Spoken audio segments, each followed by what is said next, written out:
Isn't he wonderful? கர்த்தருக்கு மகிமை உண்டாகட்டும். எவ்வளவு ஆச்சரியமானவர் நம்மளுடைய தேவன். I have an important message to bring to you today.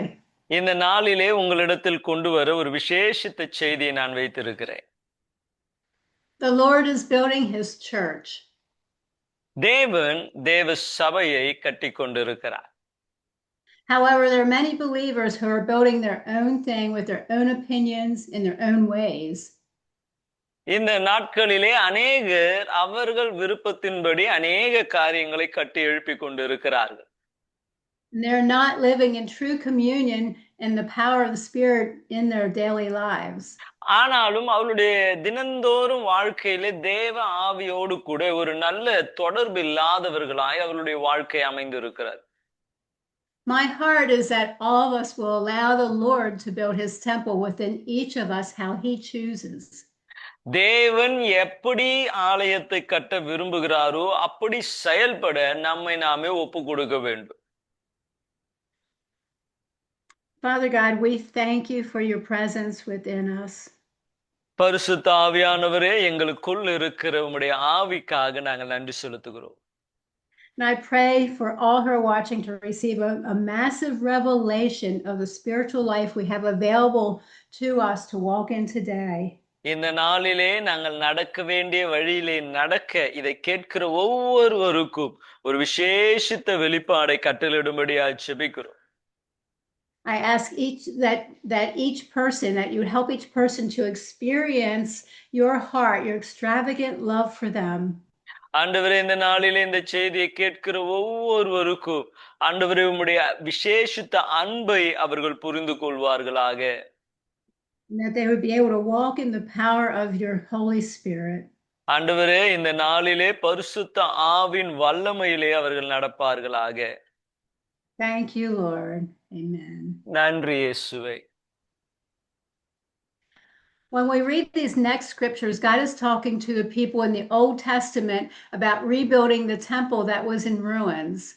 இங்கே நம்ம வாசிக்க போகிற அந்த வசனத்தை நீங்கள் பார்ப்பீர்களே என்றால் கட்டப்பட வேண்டிய சபையை குறித்து தேவன் அங்கே பேசுகிறார்.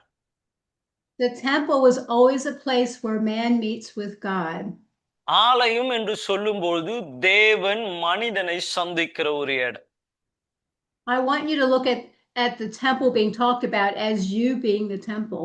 அப்ப ஆலயத்தை குறித்து பேசும்பொழுது எல்லாம் நீங்க அறிந்து கொள்ள வேண்டும், நீங்கள் தான் அந்த தேவ ஆலயம் என்று சொல்லி.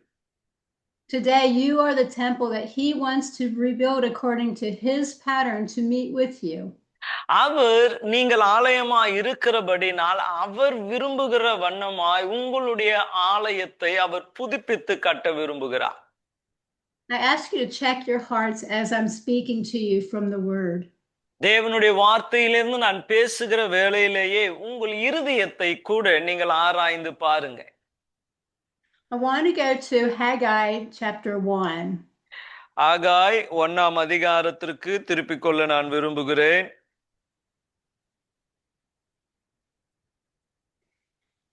Haggai is one of the prophets in the Old Testament. இந்த ஆகாய் என்று சொல்லுகிறவர் பழைய ஏற்பாடு காலத்திலே தீர்க்கதரிசியாய் இருக்கிறவர்.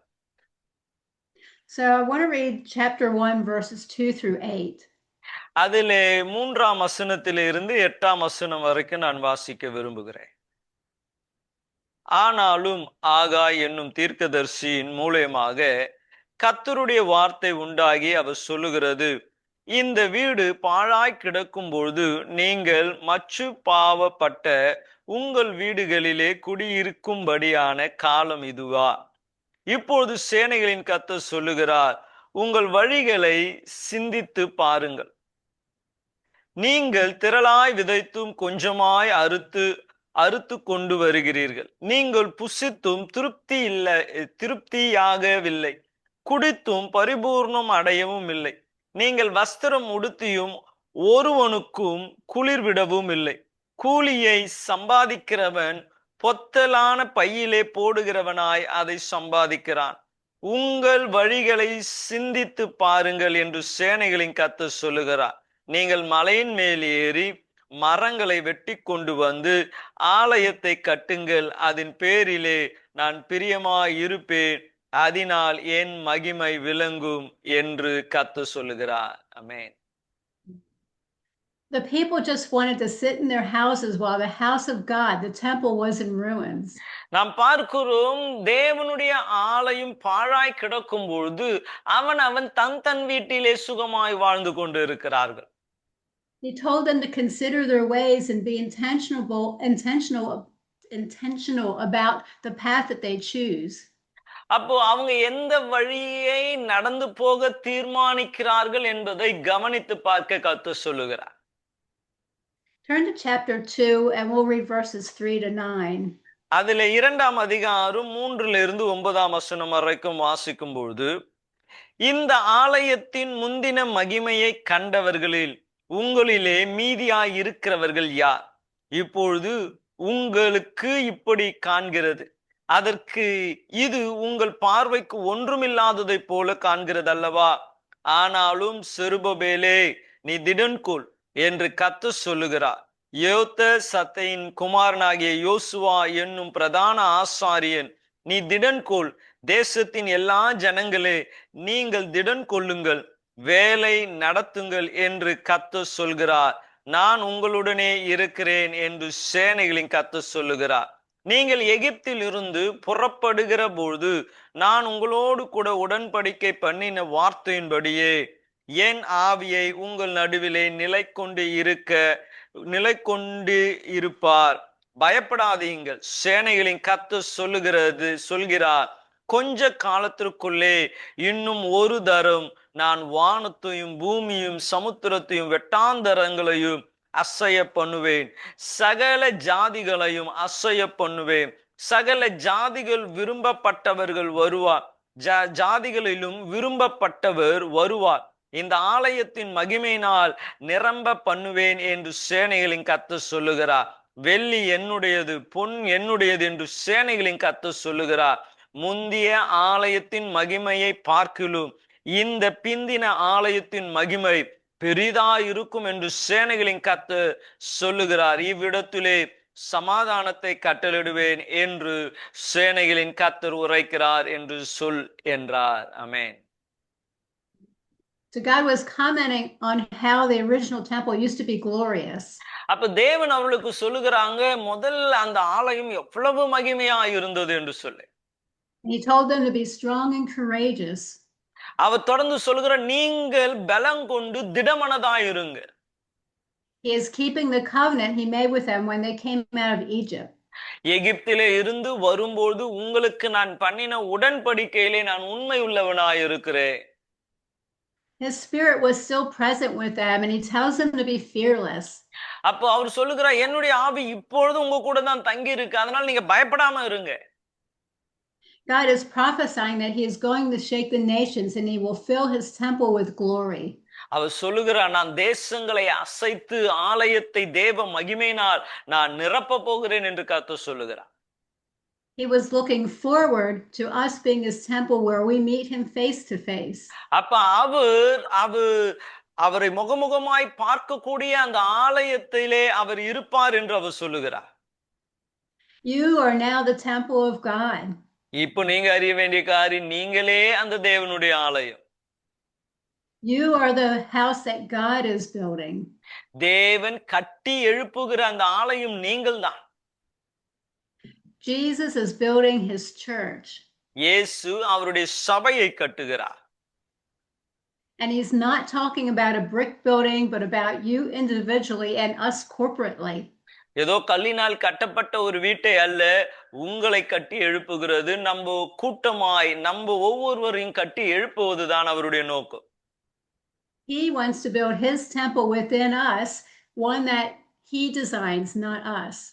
அவர் நமக்குள்ளே அந்த தேவாலயத்தை கட்டி எழுப்ப விரும்புகிறார். அது எப்படி இருக்க வேண்டும் என்று நம்ம ஆசையின்படி அல்ல, அவருடைய ஆசையின்படி கட்ட விரும்புகிறார். And the glory he puts in us will surpass the glory of the previous ages. முன்னாடி இருந்த ஆலயங்களை காட்டிலும் உங்களுடைக்குள் இருக்கிற அந்த ஆலயத்தின் மகிமை பெரிதா இருக்கும் என்று சொல்லுகிறார். Turn to Psalm 127. சங்கீதம் 127 சங்கீதம். We'll read verse 1 of 127. அதிலே முதல் வசனம், கர்த்தர் வீட்டை கட்டாராகில் அதை கட்டுகிறவர்களின் பிரயாசம் விருதா. Amen. Amen. So unless the Lord builds the house, you labor in vain. அங்கே சொல்லப்படுகிறது, கர்த்தர் வீட்டை கட்டாராகில் அதை கட்டுக எடுக்கிற பிரயாசம் எல்லாம் வேஸ்ட்னு சொல்றான். If you are building something that is not done by the Holy Spirit, then you're doing it in vain and it has no real value. அப்போ நீங்க ஒரு காரியத்தை செய்றீங்க, ஆனா அதை எழுப்புவதற்கான முயற்சி தேவ ஆவியின் இடத்திலிருந்து வரலன்னா நீங்க படுகிற பிரயாசங்கள் எல்லாம் வீணாய் போய்விடும். And it will not last for eternity. அது நித்தியத்திற்கு அது நிலைத்து இருக்காது. A large segment of the church has been built by the hands of man.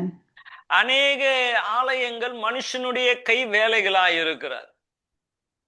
Then we pray for it to arise and wake up, but it has not been built by Jesus and will not wake up. அப்ப சபை எழுந்துக்கணும், சபை செயல்படணும் நினைக்கிறீங்க, ஆனா அந்த சபையை இயேசு கட்டுறது இல்லையே, அப்ப எப்படி எழுந்து கொள்ளும்?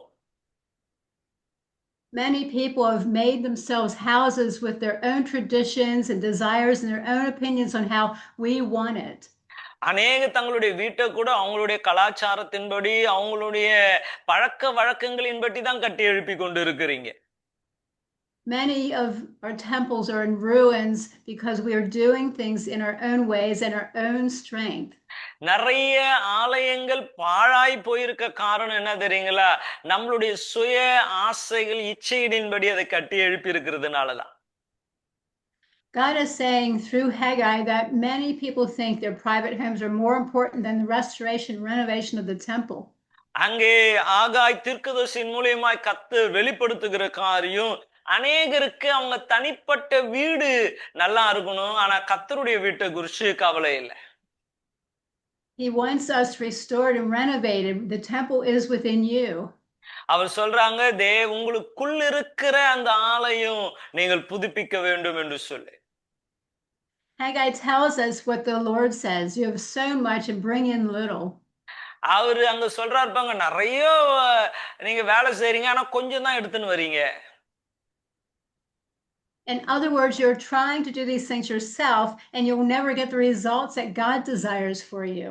நீங்க இதெல்லாம் உங்க சுய பலத்தினால செய்கிறதினால தேவன் எதிர்பார்க்கிற பலன் அதிலே காண முடியாமல் போகிறது.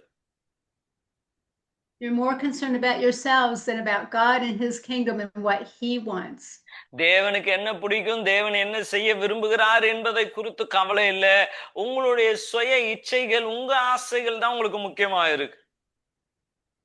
Are you in ruins and not growing in your walk with Jesus and not bearing much fruit? உங்களுடைய ஆலயம் பழுதாய் போயிருக்கிறதா? தேவனோடு கூட நடக்கிற நீங்கள் கனி கொடுக்காமல் வளராமலேயே இருக்கிறீங்களா? We can get so comfortable living in the ruins and not affecting culture that we do not know we are in the ruins. அப்ப பாருங்க, சமுதாயத்திலே நம்ம அசைவை உண்டாக்கலன்னா, குடும்பத்துல அசைவை உண்டாக்கலன்னா நம்மளுடைய ஆலயம் பழுதாய் போயிருக்கிறது, அதிலே வாழ்ந்து நம் பழகிட்டோம் என்பதுதான் அதை காண்பிக்கிறது. God wants his church to be built by God's pattern. தேவனுடைய திட்டத்தின்படி தேவ ஆலயம் கட்டப்படணும்னு தேவனுடைய விருப்பமா இருக்கிறது. He is shaking people in the nations to come to him who is the desire of all the nations. அவர் ராஜ்யங்களை அசைக்க காரணம் எல்லா ராஜ்யங்களும் ஒன்று இணைந்து தேவனுடைய மகிமையை வெளிப்படுத்த வேண்டும் என்று. And he is filling them with his glory. அவர் தேவ மகிமையினாலே இப்பொழுது ஆலயங்களை நிரப்பிக் கொண்டு இருக்கிறார். He is calling for rebuilding of his body his way and by his spirit. அவருடைய சரீரத்தை அவருக்கு பிடித்த வண்ணமாய் தம்முடைய ஆவியை கொண்டு அவர் உருவாக்கி அல்லது கட்டி கொண்டு இருக்கிறார். He is calling us to surrender to what he wants to build. அப்ப அவர் என்ன கட்ட விரும்புகிறாரோ அதற்கு உங்களை ஒப்பு கொடுக்க உங்களை அழைத்து கொண்டு இருக்கிறார். Lord, right now we surrender to you. இந்த வேளையிலே ஆண்டவரே எங்களை உம்முடைய கரத்திலே ஒப்பு கொடுக்கிறோம். We surrender our hearts, we surrender our opinions and our desires.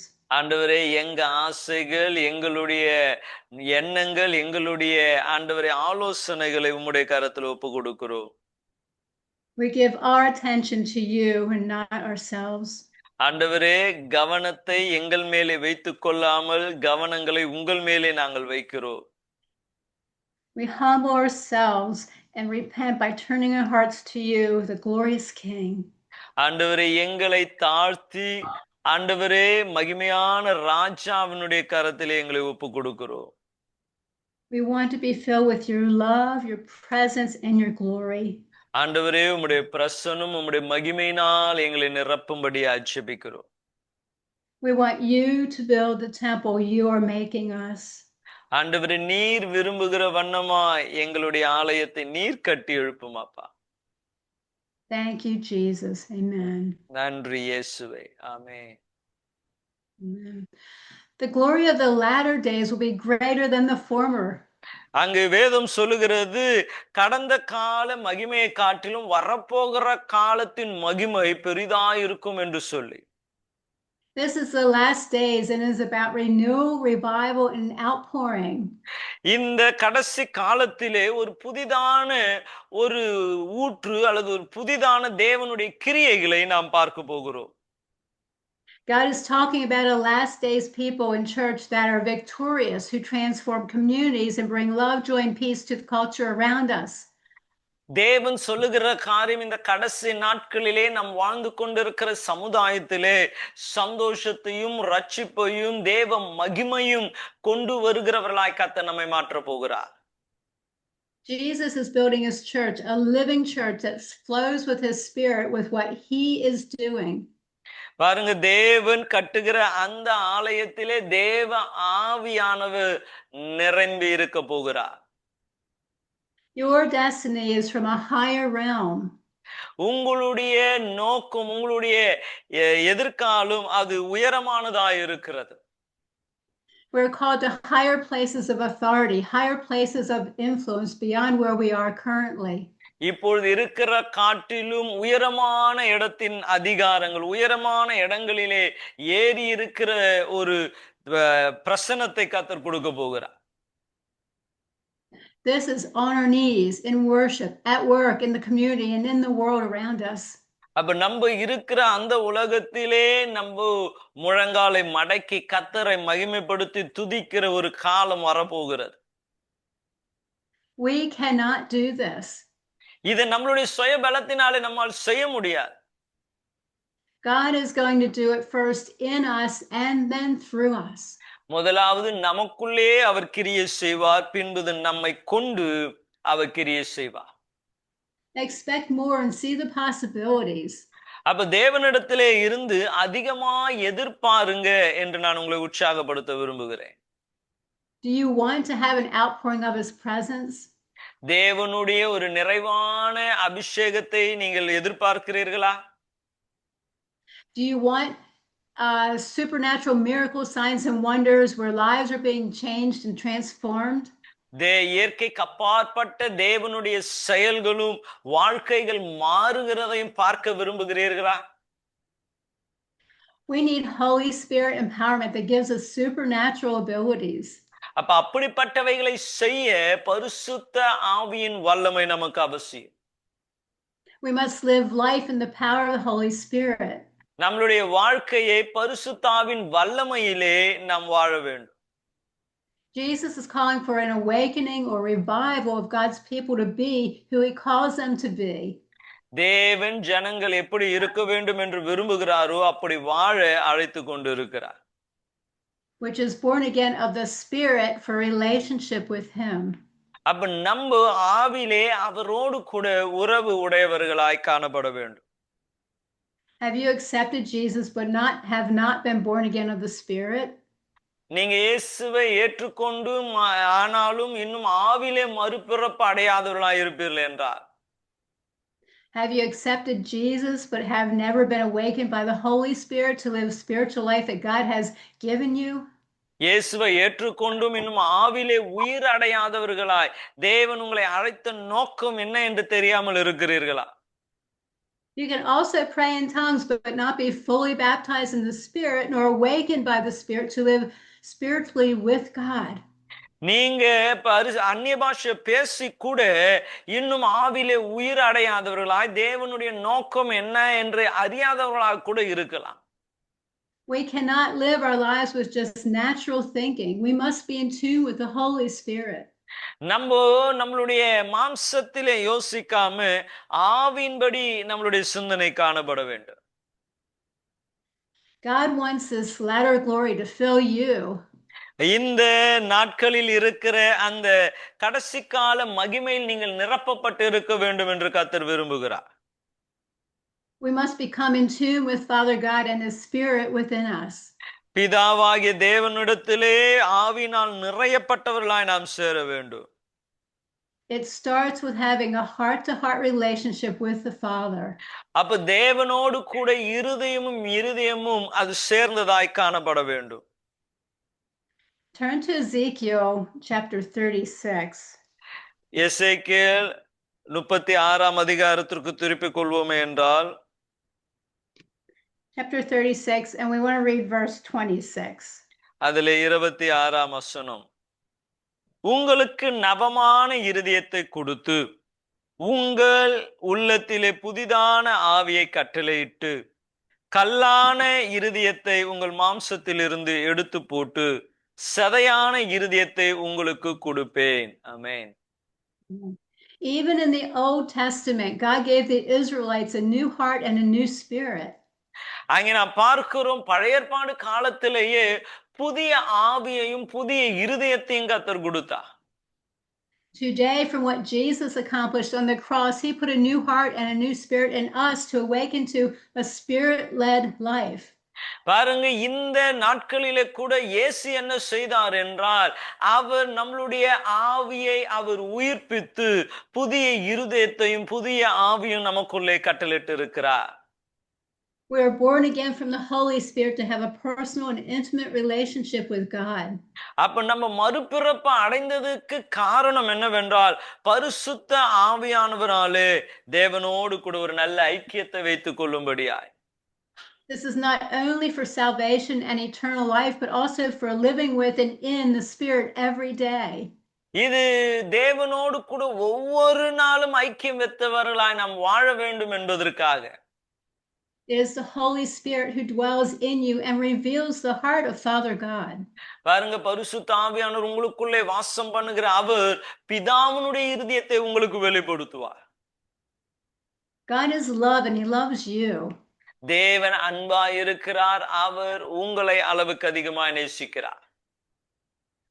I knew He loved me. It's in the Bible. நீங்கள் என்னால் நேசிக்கப்பட்டீர்கள் என்று வேதம் சொல்லுகிறது. That is what I knew with my natural mind. அப்ப நம்மளுடைய சுயமான எண்ணத்துல அதுதான் நம்ம அறிந்து கொள்ளுகிறோம். But it is a different thing to be loved and feel His love and presence upon me on a continual basis. ஆனா தொடர்ச்சியாய் அவரால் நேசிக்கப்படுகிறோம் என்று அறிந்து கொள்கிறதே ஒரு வித்தியாசமான உணர்வாய் இருக்கிறது. When you experience the Father's love over and over again, you are convinced that He loves you and is there for you. ஒவ்வொரு நாளும் பிதாவினுடைய பிரசன்னத்திலே நிரம்பி இருக்கும்போது உங்களுக்கு தெரியும் அவர் உங்களை அளவுக்கு அதிகமாய் நேசிக்கிறார் என்று. His love is very important because it changes you. அவருடைய அன்பு ரொம்ப முக்கியம். காரணம் அவருடைய அன்பு உங்க வாழ்க்கையை மாற்றக்கூடியதா இருக்கிறது. It changes how you see things and how you desire to live life. அது நீங்கள் பார்க்கிற காரியத்தை மாற்றுகிறது, நீங்க ஆசைப்படுகிற எண்ணங்களை கூட அது மாற்றக்கூடியதா இருக்கிறது. God's love and His Spirit are one. தேவனுடைய அன்பும் அவருடைய ஆவியும் ஒன்றாய் இருக்கிறது. Where the Spirit is moving, His love is in operation. அப்ப தேவ ஆவியானவர் எங்கே செயல்படுகிறாரோ அங்கே தேவ அன்பு கிரியை செய்கிறது என்று அர்த்தம். Wherever His love is in operation, there is His Spirit. எங்கே அவருடைய அன்பு செயல்படுகிறதோ அங்கே அவருடைய ஆவியும் இருக்கிறது. The love of God is the point of all life. எல்லா வாழ்க்கைக்கும் நோக்கமாய் இருக்கிறது அவருடைய அன்பாய் இருக்கிறது. The Spirit moves through God's love. தேவ அன்பின் மூலியமாக தேவ ஆவியானவர் செயல்படுகிறார். If you are thinking that you're nothing or you're insignificant, you're terribly wrong. நான் ஒன்றும் இல்ல, நான் ஒன்றுக்கும் பிரயோஜனம் இல்லை என்ற அந்த உங்களை குறித்துதான் ஒரு தாழ்வு மனம் இருக்கும் என்றால் அது தப்பான காரியம். God so loved the world that he sent his son to earth so we could be somebody.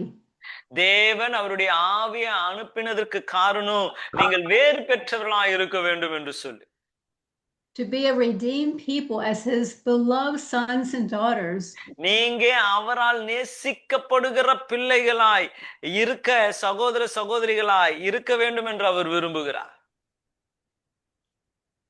I am confident that I am not nothing because he has fathered me into who I am. நான் இப்போ இருக்கிறது எப்படி என்றால் அவர் தகப்பனாய் இருந்து என்னை நடத்தின விதத்தின் நிமித்தமாய் நான் பிரயோஜனம் உள்ளவனாய் இருக்கிறேன். I am his beloved daughter empowered with his heart. அவர் நேசிக்கிற ஒரு அன்பு மகளாய் நான் இருக்கிறேன் என்று நாம் பார்க்கிறோம். To say we are nothing is an affront to Christ's transformational power of the cross. பாருங்க, கிறிஸ்து இயேசு சிலுவையிலே மரித்ததினாலே நமக்குள்ளே இந்த மாற்றத்தை அவர் கட்டளையிட்டு இருக்கிறார். We are his bride, the family of God, who by grace have been restored to our true identity, created in God's image and likeness. அவருடைய சாயலிலும் அவருடைய ரூபத்திலும் அவர் நம்மை உருவாக்கி அவருடைய பிள்ளைகளாய் குடும்ப அங்கத்தினர்களாய் அவர் மாற்றி இருக்கிறார்.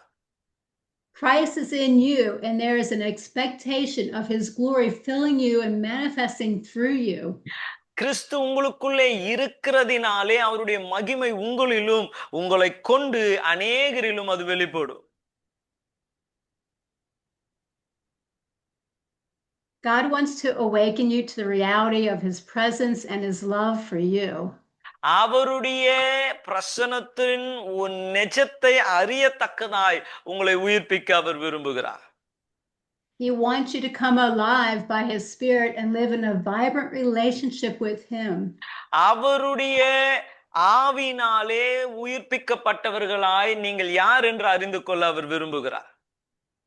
You are born of the Spirit as sons and daughters of God for an intimate heart relationship with him. நீங்க அவருடைய மகனாய் மகளாக ஆவிலே பிறக்கப்பட்டு நித்தியத்திற்கு தேவனோடு உறவு வைக்க வேண்டும் என்று அவர் விரும்புகிறார். So I want you to close your eyes right now. இந்த வேளையிலே உங்கள் கண்களை மூடுங்க. Be still and silence all your own thoughts. உங்களுடைய சிந்தனைகளை எல்லாம் நீங்க அமைதல் படுத்துங்க. Embrace the presence of Jesus within you. உங்களுக்குள் இருக்கிற அந்த இயேசுவை மாத்திரம் நீங்க யோசிங்க. Gaze upon his heart. இயேசுவினுடைய இருதயத்திலே மாத்திரம் உங்களுடைய எண்ணங்கள் இருக்கட்டும். Look at him and see his heart for you. அவருடைய இருதயத்தை தேடுங்க. அப்படியே என்ன யோசிப்பார்? Let your heart see him pouring out his love for you right now. உங்களுடைய இருதயம் அவருடைய இருதயத்தில் உங்கள் மேல் இருக்கிற அன்பு அப்படியே கொண்டு வரட்டுமே. He says he loves you with all that he is. அவர் முழு அன்பாய் உங்களை நேசிக்கிறார் என்று அவர் சொல்லுகிறார். You are his joy. அவருடைய சந்தோஷமே நீங்க தான். You are his son or daughter whom he dearly loves. அவர் அளவுக்கு அதிகமாய் நேசிக்கிற மகன் மகளாய் நீங்க இருக்கிறீங்க. You are his glorious temple that he is building in the spirit. ஆவிலே அவர் கட்டி எழுப்புகிற மகிமையான ஆலயம் நீங்கள்தான். You are his resting place on earth. அவர் இளைப்பாறுகிற தங்குகிற இடம் இந்த பூமியில நீங்க தான். He does not want you to strive but just rest in him. நீங்க பிரயாசப்பட்டு அப்படியே கஷ்டப்படணும் என்றால, அவரிலே இளைப்பாற வேண்டும் என்று அவர் விரும்புகிறார். Jesus is giving you fresh faith as you engage with him. நீங்க அவரோடு கூட தொடர்பு கொள்ளுகிற இந்த வேளையில ஒரு விசேஷித்த விசுவாசத்தை தேவன் உங்களுக்கு கட்டளையிடுகிறார். He lives in you by his spirit. உங்களுக்குள்ளே தம்முடைய ஆவியினாலே அவர் தங்கி இருக்கிறார். And he wants you to continually experience him. தொடர்ச்சியாய் அவரை அனுபவிக்க வேண்டும் என்று அவர் விரும்புகிறார்.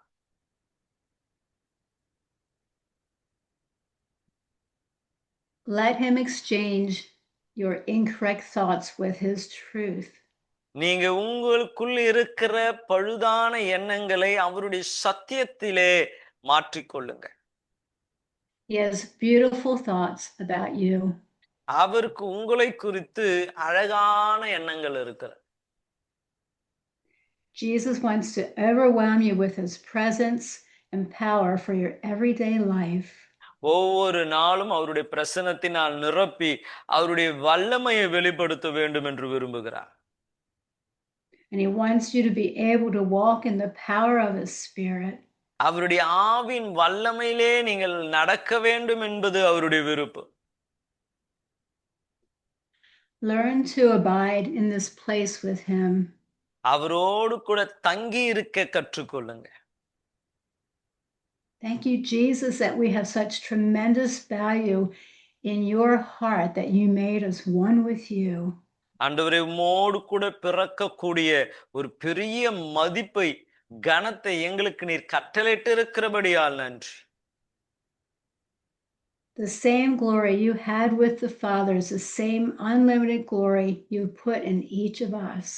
ஆண்டவரே, பிதாவோடு கூட நீர் இருக்கும்பொழுது இருந்த அதே மேன்மையும் மகிமையையும் ஆண்டவரே இப்போது எங்களுக்கு ஒவ்வொருவருக்குள்ளும் நீர் வைத்திருக்கிறபடியால் நாங்கள் நன்றி செலுத்துகிறோம். As we recognize your presence and glory within us, ஆண்டவரே, உம்முடைய மகிமையையும் ஆண்டவரே உம்முடைய பிரசன்னத்தையும் உணர்கிற இந்த வேளையிலே your light radiates in and through us for all to see you in our humanity. ஆண்டவரே, எங்க ஆண்டவரே வாழ்க்கையிலே அவைகளை எங்கள் கண்கள் காண தேவனீர் உதவி செய். How incredible and magnificent you are, Jesus. இயேசுவே, நீர் எவ்வளவு அழகும் ஆச்சரியமான தேவனாய் இருக்கிறீர். Glory to God. Amen. எல்லா மகிமை உமக்கே செலுத்துகிறோம். ஆமென். Did you feel his beautiful love for you? அவர் உங்கள் மேல் வைத்திருக்கிற அந்த விசேஷித்த அன்பை நீங்கள் உணர்ந்து பார்த்தீர்களா? Did you experience his power flowing into you? உங்களுக்குள்ளே அவருடைய அன்பு கடந்து போகிறது உங்களாலே உணர முடிகிறதா? This is what it is like to be a resting place for him, to be the temple of God. என் தேவன் தங்கி இருக்கிற தேவாலயமா நீங்க இருக்கிறீங்கன்னு தெரியுதா? This is what it is like for the Holy Spirit to encounter you and to know you have been with Jesus. நீங்க அவரால் நேசிக்கப்படவும் அவரால் நடத்தப்படவும் இது காரணமாக இருக்கிறது. Practice staying here in this place with him. எப்போதும் இயேசுனுடைய பிரசன்னத்திலே தங்கி இருக்க நீங்க முக்கியத்துவம் கொடுங்க. When you recognize you have stopped noticing him, just turn your heart back to him and engage with his love for you. ஒருவேளை அவரோடு கூட தங்கி இருக்கிறதை உங்களால உணர முடியலன்னா திரும்பவும் அவரிடத்துல வாங்க, அவருடைய அன்பை தேடுங்க, அவரோடு கூட இருக்க நேரத்தை ஒதுக்குங்க. As you keep coming back to this intimate place with him, he will reveal many things to you. நீங்க அவரோடு கூட இருக்க உங்களை நீங்கள் ஒப்பு கொடுக்கும்போது அநேக வெளிப்பாடுகளை அவர் உங்களுக்கு கொடுப்பார். And he will transform you in this relationship that you're having with him. அவரோடு கூட இருக்கிற அந்த உறவினால் உங்களை அவர் மறுரூபமாக்குவார். God bless you with the power of his spirit flowing into you. தேவன் அவர் உங்களுக்குள்ளே கிரியை செய்கிற அவருடைய மகிமையின் வல்லமையினாலே உங்களை மாற்றுவாராக.